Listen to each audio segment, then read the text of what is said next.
Hey, how you doing, folks? It's me, Steve Sims, and we're here on our last Thursday. You know the scoop. Every last Thursday, first Tuesday, we get a real cool person to come and chat with us and to help us out. Today, I've got a gentleman that I've actually known, and I didn't realize I've known him for this long, but I've known him for over 2 years. Strange character, just like the rest of us. But I like the way he thinks. I like the way he acts. He's going to be chatting with us about how he's been able to take I don't know how to put it politely, so I'm just going to say it probably in the most inappropriate way. Take the diagnosis that he's been given and the banner that people like to attach on us and be able to use it to his advantage and everyone else's disadvantage. This is what I like about this guy. The guy actually is able to do that. This is a Q&A, so you know the scoop. You got to if you've got any questions, put them in here. We'll answer them. But I'm going to bring on my boy. Where's Anshar? Anshar, how are you? Hey, I'm doing great, Steve. How are you? Now let's hit it hard. We met many years ago, one of the speakeasies in Reno, and you were diagnosed as a child with autism. Was that correct? Yeah, we actually met at the speakeasy down in Hollywood first. Went down to that one first, and then it was Reno after that. That's right. So there's been a few of the speakeasies you've been at, and you got diagnosed as autism. A lot of people use this as an excuse.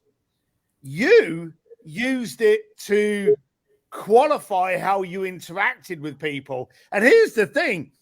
From I hate you use the word diagnosis because it means that there's something wrong.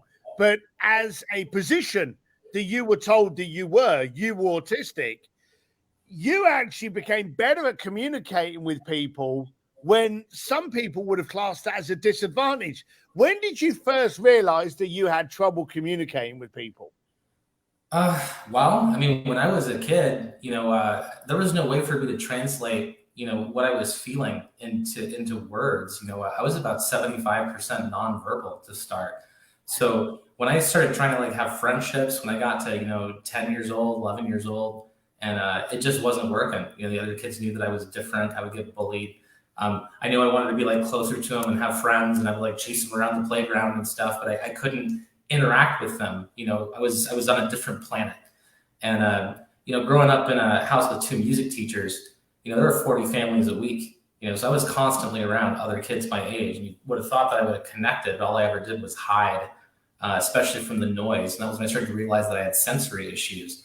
So, it didn't put all of it together until I tried to, join the Navy, and I went through into boot camp, and then I went through on into A school after that, and I started to have some of the same issues that I had growing up. And this time I had access to, diagnosis and medical care, but they'd only come up with a diagnosis of Asperger's, which has since been, merged with the autism spectrum disorder.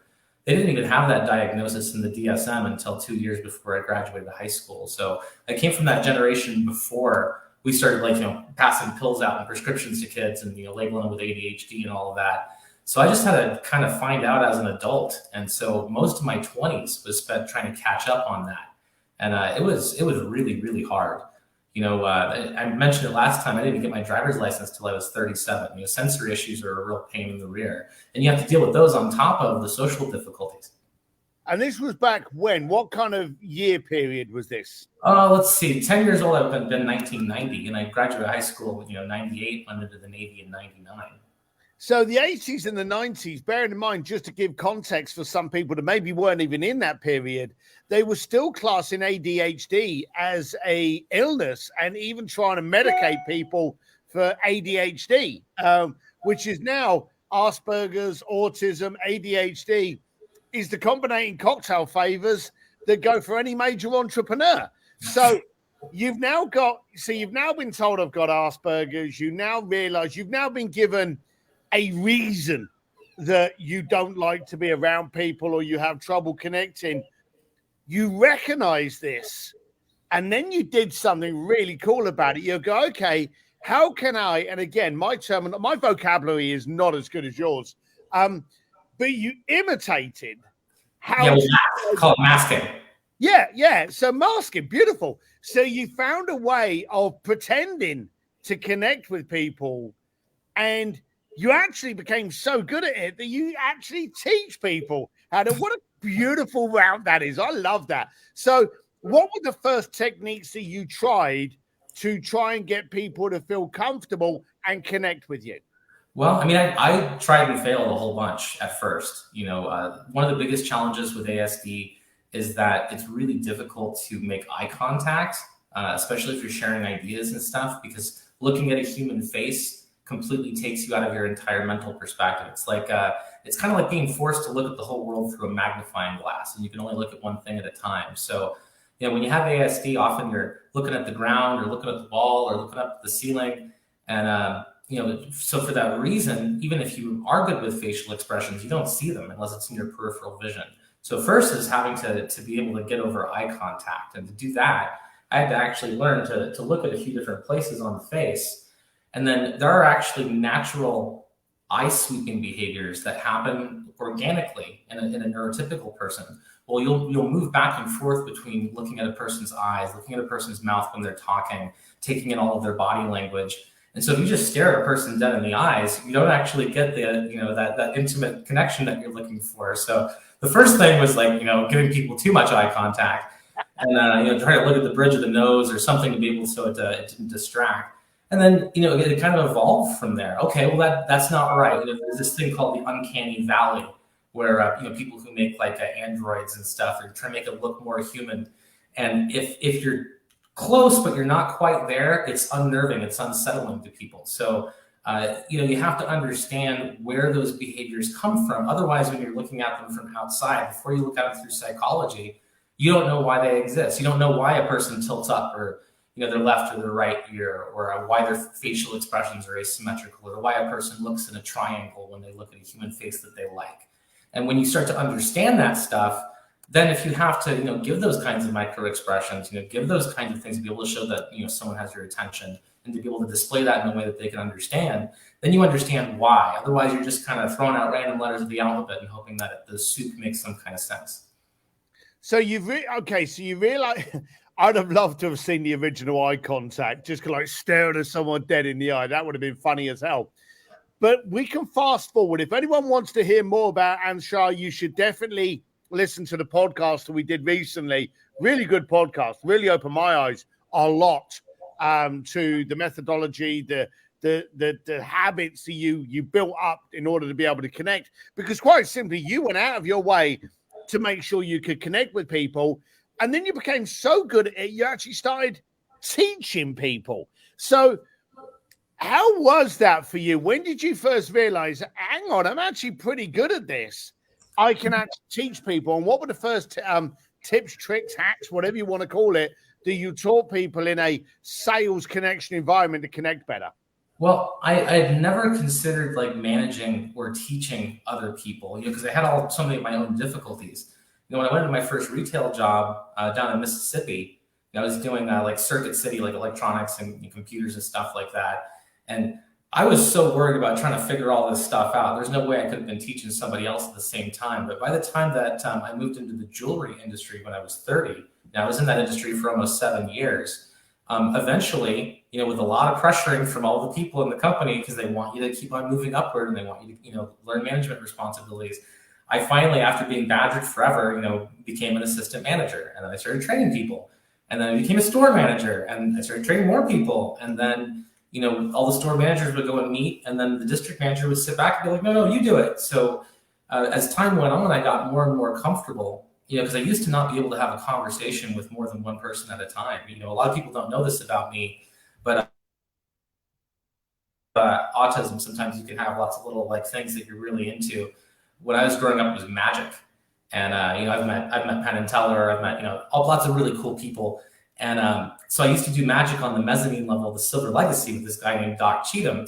And as I got better and better at card magic and close-up illusion, I got a bigger and bigger crowd. And I realized the better I got at magic, the less I wanted to do it, because I couldn't handle all the people. So when they first started to try to get me to train people, man, I was so resistant. And I finally, when they finally wanted to put me into a store, I relented and I said, okay, but if it doesn't work out.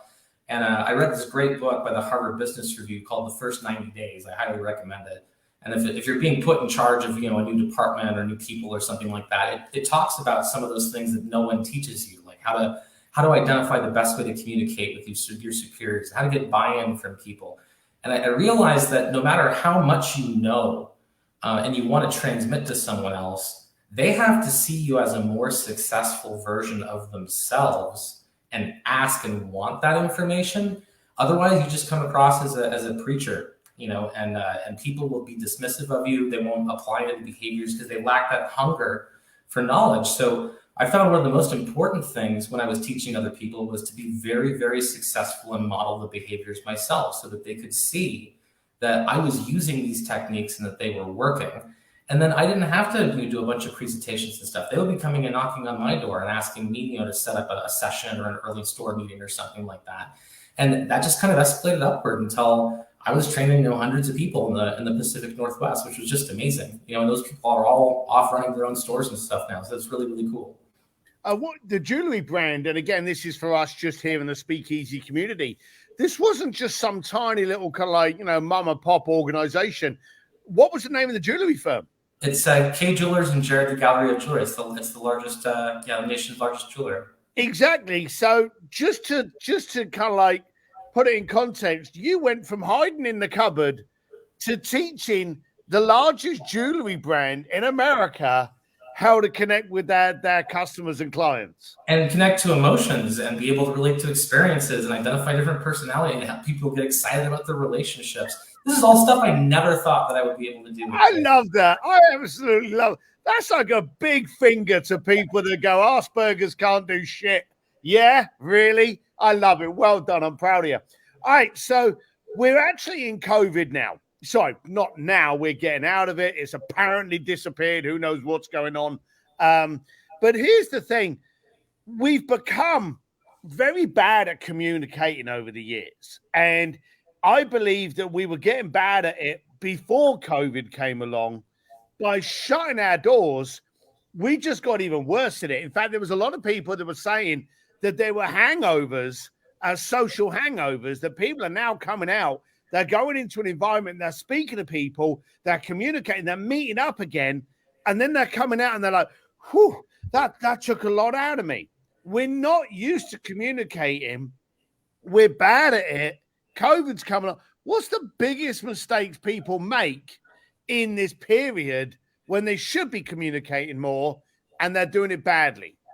Well, I don't know if you know about Bruce Lee or not, but at one point he had a back injury and he was out for several months. And he had to decide, what do I do with this time? I'm sitting in traction. I can't go anywhere. I can't exercise. And he sat down with his wife and he wrote the Tao of Jeet Kune Do. He figured, okay, I'm going to take all the stuff that I've been teaching people in person and I'm going to put it down into a book so I can transmit my ideas a different way. I think that every time, we always sit on the back where it's like, oh, we don't have enough time. I don't have enough time to do this. I don't have enough time to do that. And one of the things that happens when we have, something happen like that where we're all stuck at home, you have an opportunity. You have an opportunity to develop skills or to cultivate skills or to let them fade away. And one of the things I learned from studying, neuroscience and psychology is that you only have to put a new behavior into place for about 21 days for it to start affecting your behavior as a whole and to become consistent. It's kind of like making your bed every morning. You do it for 3 weeks. And after 3 weeks, it almost takes more effort to not make the bed. And the problem is it's the same thing with bad habits. If we're all used to doing Zoom calls and we're not, interacting with people in person and we're not used to noise, I don't know if you know this or not, but when you look at like anthropologists and stuff, you go to a culture that doesn't wear a lot of clothing and then you just take it to an urban culture and throw them in a bunch of clothing, their whole skin will break out. The brain has to get used to input. And it dopamine. I think one of the things that I picked up that was real big from psychology is everyone's got to learn how to do a dopamine detox because it will change your world. But to not go too far off the side there, during that time period, we're establishing negative behaviors. And then we have to overcome all of them and establish new habits again. So you could view it as an opportunity to drop old habits and gain new ones, or you have to constantly be putting yourself in situations that challenge you. One of the we talked in the interview about widening the social circle. So where do you start? And we talked about going to prison and stuff. If you widen your social circle, eventually you're going to run into different circles of people that you're bad at interacting with. And growth comes from challenge. You have to have a desire and be able to apply that knowledge in some way. So if you've got, some shopkeeper down the way and you don't get along, or, maybe he comes from a different culture, or, you want to try making friends with someone new, that challenge, that opportunity allows you to develop a skill. When I go to a coffee shop with my friends, I'll sit down on a napkin and I'll pick a couple of people out in the coffee shop that I'm with, and I'll start making notes about them, notes about their behavior, their personality. What do they likely do for a living? Are they in a relationship? Are they not? Are they from an urban environment? Are they from a country environment? Are they a feeling person? Are they a fact-based person? How do they communicate? What kind of relationship do they have with the person sitting across the table? And then when it's done, I'll go up and I'll go and introduce myself, and I'll find out if I was right or wrong. And if you do that enough times, when I was working at a jewelry store, I could take one look when a person was walking in through the front door, and I would know which sales associate to send his way. I'd have a good sense of their personality type, and I probably know what they were there for too. And if you can get that sense of people and you start to practice that and challenge that and do it with effort, it will always pay dividends. Now, we've got a member of the Speakeasy community called Brian Golk, who does a lot of face recognition. You just made a statement that someone that could walk in the door and you can recognize their personality. So I'm putting you on the spot now. Sure. How can you pick out someone's personality or their key drivers by seeing them walk through the door? Okay, I'll go down the list. Let's start. The face, all right? The face, the most commonly used expressions in the face form wrinkles on the face. If a person has balanced left and right brain, between logic and emotion, those will be mostly symmetrical. However, if a person has a lot more, smiling wrinkles and stuff, and let's say the left side, and they have a lot more, wrinkles for more serious expressions on the right, they could be internally very emotional, and from an external perspective, be less emotional. How are they processing themselves versus processing their environment? So first, you're looking at physical evidence. And the face is as much a footprint as looking at a person's, we all know how to look at a person's hands and tell if they do manual labor for a living. Well, if a person is a habitual worrier, if a person is extremely extroverted and they have lots of smile lines, if a person's most practiced facial expressions as they're talking and moving have certain affectations to them, you'll be able to kind of clock them for some of the different basic personality type things about them. And then the next is the way that they communicate. So are they using fact-based language? Are they using feeling-based language? You could ask a person, what they did for their vacation, or if they had a good vacation, and they might give you a list of all the different places that they went and why it was great. Or they could tell you about the time that they swam with a sea turtle and how it was a experience that changed their whole life and made them look at things in a new way. And that's an emotional person who's emotionally focused versus the fact-based person. And you can start to see the ordering of the personality. What's interesting is that the Myers-Briggs personality type indicator, this is just one personality test. You only have 4 ranges, and they can go from on a spectrum of introverted to extroverted, intuitive versus sensing, thinking versus feeling, perceiving versus judging. You can find out the answer to what kind of percentage where they lie just by watching a person. Are they introverted? Are they going to the corner of the room trying to be further away from people? Are they in their own space, or are they outwardly focused, looking at and interacting with other people? Are they recharging their batteries by being alone, or are they recharging them by being social? Are they creating mental models of things that they're looking at, or are they more focused on their senses and what's going on in their environment? Are they internal and processing, or are they over and looking and paying attention? Thinking versus feeling, I think we all can get that one most of the time. And then perceiving versus judging. Are they constantly weighing things back and forth, or are they trying to look at things in their own unique perspective? And you can answer a lot of these just with basic conversation, basic observation, and personality types, and they have really, really big differences. Like, for instance, I'm an INTJ, so I order information, lists. If I'm not careful, I can come across as arrogant or condescending because I over communicate. It can be difficult for me to be able to relate to the emotions of others. Then versus like an INFJ, that's just one letter different. That person is the kind of person who has to have motivational posters on the wall and they can't listen to the wrong song because it'll put them in a bad mood for the rest of the day. They have to really be, careful of their emotional narrative, and they have really high emotional intuition. Sometimes they'll know what other people are feeling before they do. So each one of those 16 personality types, you can identify most of the time either with a simple conversation or just by looking at a person's affectations and the way that they're behaving. And this is before we get into the shoes that they're wearing, the jewelry that they're wearing, how much pride do they take in their appearance, how well groomed are they? If they're wearing a pair of sneakers, are they brand new? If it's a brand new pair of sneakers, maybe they're normal shoes or dress shoes, and they don't usually get to go out and, they've got a completely clean pressed pair of jeans that they never get to wear. That person might be a CEO or an executive. You start to see little trends, and when you put that together with personality, then you start to get a bigger picture of the person. And the other thing that happens is you can establish baselines for body expressions and gesticulation, and you can tell if a person's a practiced public speaker. You can tell if a person's had military training. By the way that they move their eyes, you can tell whether or not they are used to teaching people, if they've been responsible for teaching people, because they're constantly looking for the feedback, for the check question, making sure before they move on, that's become an established, that 21-day process for them that they use every single day. And we don't just use the skills that we have when we're at work. If you're a salesperson, sales and persuasion, everything is sales. Friendship is sales. Being able to have a good conversation with your uncle about being able to borrow his houseboat, that's sales. So, going out on a date, that's sales. When you learn how to negotiate, that's what you learn about that dynamic. And it's true of every industry. You learn different skills from that, and it affects your mannerisms and it affects who you are. And when you start to see those patterns, especially if you do it over and over again, you absolutely can learn a whole bunch about a person just by looking at them. Now, understanding the personality, and this is a loaded question, why is it so important to understand that personality before you start communicating with them?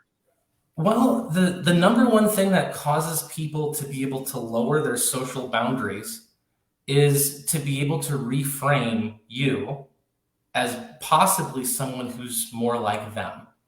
And the more that you surprise them with that information, the more they have to mentally move you and emotionally move you either further in or further out from their peer groups. And peer groups are crucial because as pack animals, if our pack is going this way and another pack's going the other way and we're territorial, we care a whole lot less about their survival than ours. And that's reflected in evolutionary biology and sociology, and it moves on. So when you can show someone that you're a closer social relative, they'll care more about what you have to say. If you come into a conversation with excitement and energy, they're going to realize, okay, I've got to invest more in this conversation, because people tend to take the path of least resistance unless done otherwise, because everything costs energy. We all have a certain amount of energy to spend every day. When you start to get into that mental model, then you can recognize how to move in and out of the peer groups of different people. Drop a few, letters of slang. Don't use language that's too formal. Don't go to an office place where everyone wears slacks and a polo shirt and go there in a tuxedo. You're going to stick out like a sore thumb, and you're not going to give them the impression that you understand who they are and that you want to belong to that group. And it's the same with sales and negotiation. That's why when you think about CEOs and stuff, they'll take each other out to like a night of karaoke or something like that, or a dinner or something first. If you establish that rapport, you get that personal relationship. It's almost like you get to come around the counter and sit down next to someone and advise them on a purchase, as opposed to selling them something. And it's a completely different perspective, and people will keep on coming back to over and over again if you know how to nail it. Now, you mentioned the Myers-Briggs personality test. There's a whole bunch of them out there. There's Colby, there's Genius U. There's a whole bunch of different ones out there. How important, or even is it important, for you personally to do your own personality test? Because I'll openly say I did one once, and it was with Roger Hamilton. And Roger Hamilton sent me the Genius U personality test. And like most entrepreneurs, we don't do it to try and work out who our personality, because there's no right personality or wrong personality. It's like blaming you for having left-handed or right-handed. It's just you. I remember getting this test, and I tried to answer the thing to make me sound smarter than I actually was.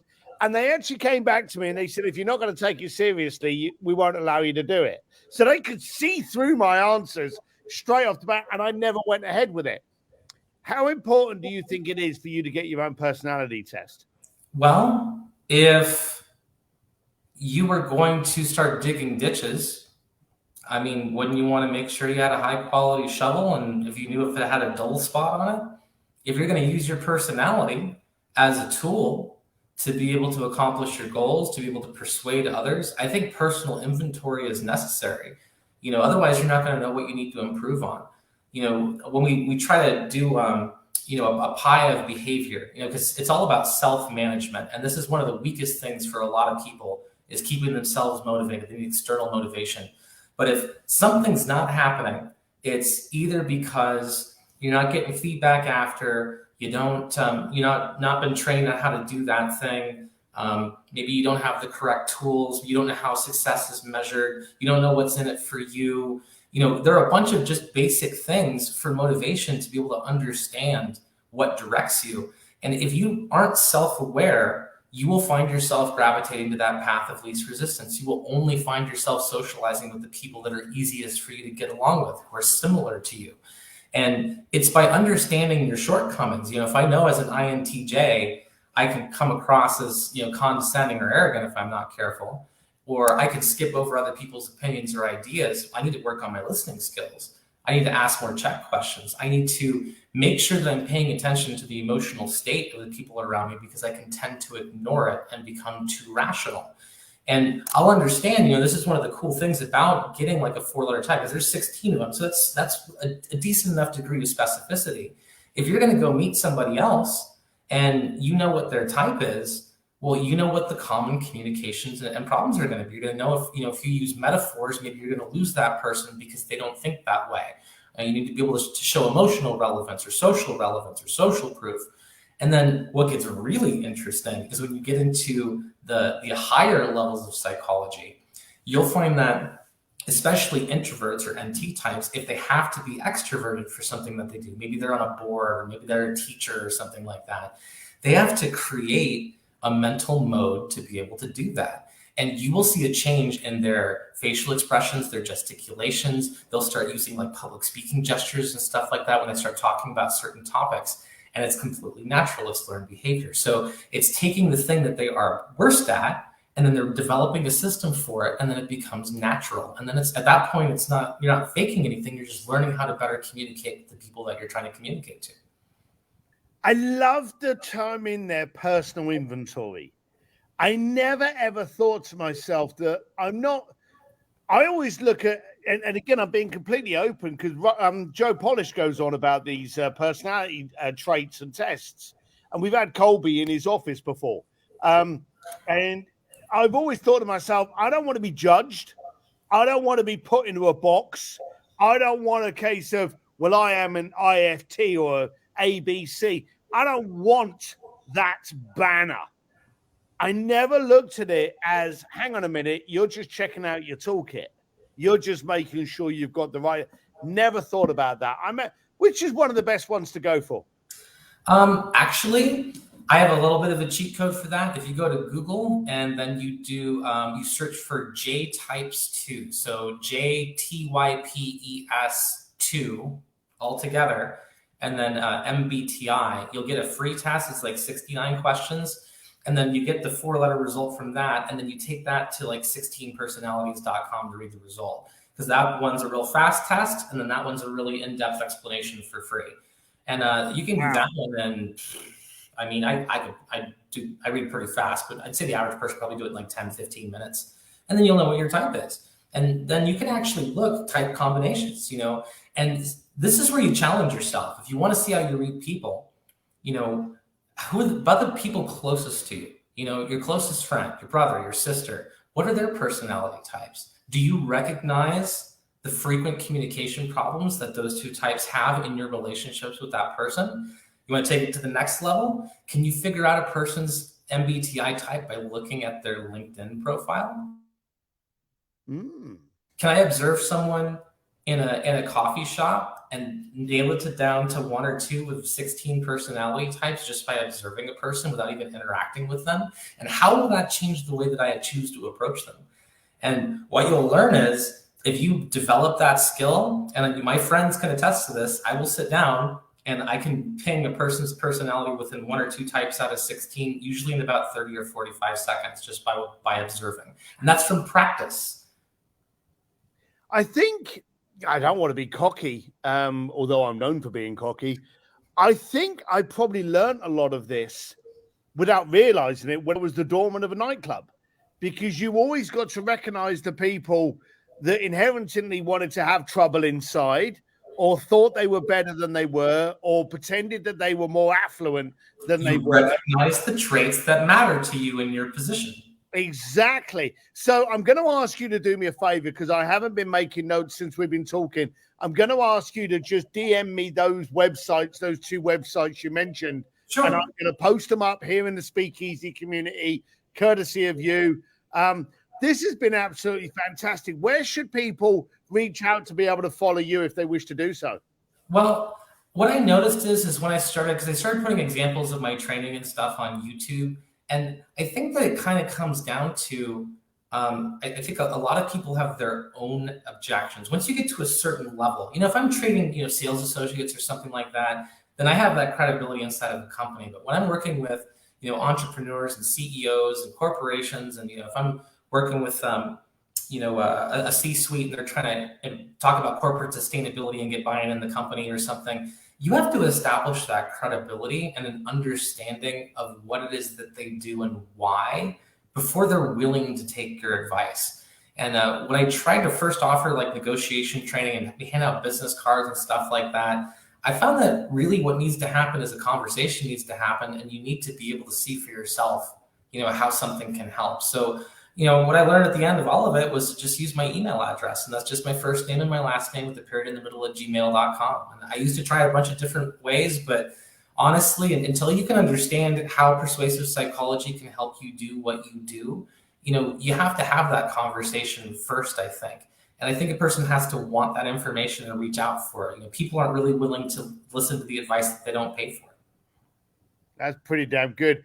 Actually, Marlena just turned around and she said, I'd love to know what you think Steve's type is, and then have Steve take the test and let us know. So here's what's going to happen. I'll rise to that challenge because, to be honest with you, Anshar, you've completely reframed my thought of what this personality test was. So what I'm going to do is you're going to send me the links.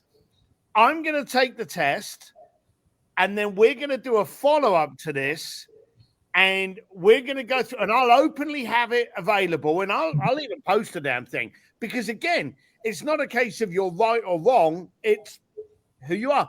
I will post the findings after Anshar actually kind of like says who I am, and we'll see how close. Are you willing to take that? I think you're probably ENTJ with A type, or my second guess would be ENTP, because you have the ability to be in very distracting, intense social situations without a high level of intimidation, and you have the ability to relate to other people. As a matter of fact, you made a business out of it. I'd say you're NT, because you have the ability to process complicated systems and then to be able to relate them to others. ENTJs are natural storytellers. ENTPs have the ability to take the narratives and stuff of other people and to be able to bring them, closer to a unified narrative, to be able to share them with other people. I think that you're probably, about 40% F in there, because you have a high degree of like agreeability and being able to relate to other people. But I think that T takes over. And I see that when you process your environment. Like when we were doing our interview, for example, I don't know if you do this, you have a tell. So on your right side, if you have a logical objection or something to add, or on your left side, if you have an emotional objection, you touch your head like this when you're processing a new idea. You raise your ear to hear emotional things in context. You raise your other ear if you're hearing ideas in context. You use a lot of external processing with your emotions. And because of that, that also points to you being extrovert. For example, when you were thinking of your question about, hey, do you find that, working in the industry that you do, that I could pull away. If you watch that video, you can see the moment that that objection comes, that you can actually see after a person has an objection, what they do in response to having that going on in their brain, and if they're able to still listen to you, or if they can table that, and you get to see a way that a person's thoughts are ordered. When I made the joke about the apples and pears, and you had the micro expression of recognition, and then you realize I had just used an example of a shibboleth on you, that process, you can see the way that a person processes information. So those would be my guesses. Wow. Okay. I'm actually scared to move my head now. I'm going to keep my head perfect. No, believe it or not. If you're at a poker game, maybe. If you're at a poker game, maybe. All right. If you're at a negotiation table, maybe. But the fact that, I can tell, because remember, one of my problems with ASD was knowing when to have breaks in conversation to let if I know that you've got an objection, or he's got something emotional on his mind, he's thinking, probably something's going on with the industry or whatever. He's wondering how I'm doing these two things together. I got to finish my point and let him ask, because here it comes, and I can get mentally ready for the question and have an answer ready before you even ask it. So that's the cool thing about observation. And there's some really great books to read on that too. There's tons of great body language books. I don't have to get into it, and I can give you a whole list of resources, but they're really, really good stuff. A lot of communication is nonverbal. And when we moved into this digital age and we got onto Zoom calls and stuff, there's a whole new set of body language. We have to, it's kind of like when you're on the theater and you have to project, your emotions so that they can go back into the last row, and people have to be able to see that to be able to appreciate the emotional context. It's the same thing in a Zoom call. Are you similarly framed? Are you wearing the same types of colors to be able to establish peer group? Do you remember to gesticulate in the frame with your hands? Are you using your shoulders and your head? Are you making close enough to eye contact with where you're looking on the screen? How does that compare to the person that you're talking to, and how is that going to affect the way that you build rapport with them? And you end up finding out that there are, just like there are in person, you have all kinds of interpersonal dynamics that happen when you're doing electronic communication too. Every single time that you interact with someone, you have a different set of rules and new things to learn. If a person's from a rural area, they'll lean all the way in to give you a handshake. And if a person's from Tokyo, Japan, they'll almost step on your feet to do it. And you start to learn to notice these things, and then you put them in context. And it's not that a single thing tells you everything about who a person is. It's kind of like Sherlock Holmes. When you get 15 or 18 details together, they tell a story. And that's when you really start to understand how a person expresses themselves. I'm going to finish off with Jason's answer or statement. So amazing. You couldn't have been putting it better than that. I'm going to put you on the spot and ask you if you'll come back for a round 2. Oh, of course. Yeah, I'm happy to. So you're going to send me those links. I'm going to do the tests. I'm going to make a note of the ones that you actually said on this. We're going to go over it, and I think we should maybe do it and spread it over into the Entrepreneur Advantage group as well when we do that second live video. But we're going to share this out. I love the way that you've actually here you go. Right, so we've just been asked here that they want you to share a couple of the books. So do me a favor, if you will, go back into the speakeasy once this is up and just list in some of the books that you think will be good for people to take a look at. Will you do that, Anshar? Yeah, I'm happy to. Understanding Body Language by Ellen and Barbara Pease is a really good classic. It's like the Masters and Johnson of body language. It's been around for a pretty long time.